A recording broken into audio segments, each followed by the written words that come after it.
সামনে যে গাড়িটা আছে না ওইটা আমি একটু চালাবো। না না বাবু, এবারের মালিক যদি বকে তুই চল আমার সাথে, দেখি আমরা একটু খাবার পাই কিনা। আরে ওরা আবার কে?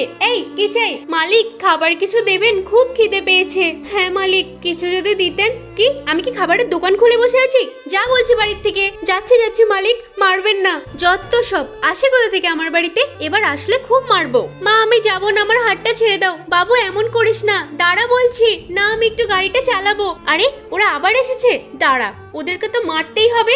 এত বড় সাহস, আমার ছেলের গাড়িতে হাত দিয়েছে। এই কি করছো তুমি? ওদেরকে মারতে কেন চাইছো?